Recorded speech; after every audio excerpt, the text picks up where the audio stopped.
राह संघर्ष की जो चलता है वही संसार बदलता है। नमस्ते दोस्तों, मैं आपका दोस्त है दोस्त पवन पटेल।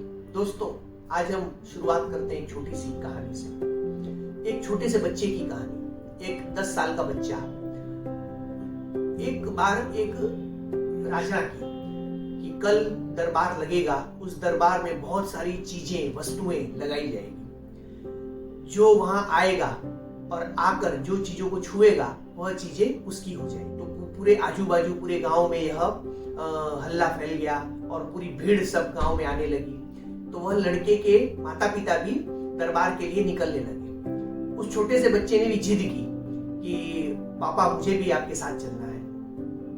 उसके पिताजी ने कहा कि नहीं बेटा, वहां बहुत भीड़ होगी, तुम उस भीड़ में कहीं दब गए या कहीं खो गए तो। पर उस बच्चे ने बहुत ही जिद की कि नहीं मुझे चलना है, और उस जिद के आगे उसके पिताजी उस बच्चे को लेकर दरबार की ओर चल पड़े।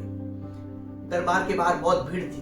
दरबार का दरवाजा खुलता है, सभी लोग अंदर जाते हैं। सभी लोग जो सोच कर आए थे कि मुझे ये वस्तु लेना है, मुझे ये वो वस्तु लेना है, सभी लोग जाके कुछ ना कुछ वस्तुओं को लेते हैं और कुछ ना कुछ वस्तुओं को छूते हैं और वस्तुओं को लेकर बाहर निकलते हैं। उस भीड़ में उस बच्चे को जो चाहिए था वह बच्चा धीरे धीरे उसकी ओर जाता है और वह दरबार के ऊपर चढ़ता है और राजा के पास जाता है, राजा को छूता है और फिर घोषणा करता है कि आज से यह राजा मेरा और राजा की सारी प्रजा मेरी। दोस्तों, यह छोटी सी कहानी हमें बहुत बड़ी शिक्षा देती है। यह छोटी सी कहानी हमें सिखाती है कि यदि हम मंदिरों में जाते हैं और भगवान से यह मांगते हैं कि भगवान मुझे ये दे दे, भगवान मुझे यह चीज दे दे, भगवान मुझे यह वस्तु दे दे, उसकी जगह यदि हम प्रभु परमात्मा को ही मांग लें तो हमारे जिंदगी से सारे दुख दर्द दूर हो जाएंगे। और दूसरी बात, जब हम खुश रहते हैं तो भगवान को याद नहीं करते, और जब हमारे जीवन में दुख दर्द आता है तभी हम भगवान को याद करते हैं। दोस्तों,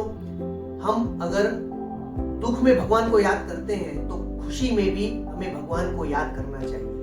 अगर हम जब खुश रहेंगे तब भगवान को याद करेंगे, और अगर हमारे पास कोई दुख आता है तो वह दुख से लड़ने की हमें एक ऐसी ऊर्जा प्राप्त होती है, एक ऐसी हिम्मत प्राप्त होती है कि आप वह उस दुख से लड़ सकते हैं। तो आज से एक मीठी मुस्कान के साथ हमेशा प्रभु परमात्मा को याद करना शुरू कीजिए। आप हमेशा स्वस्थ रहे, व्यस्त रहे, मस्त रहे और हमेशा प्रभु परमात्मा को याद करते रहे। धन्यवाद। Thank you.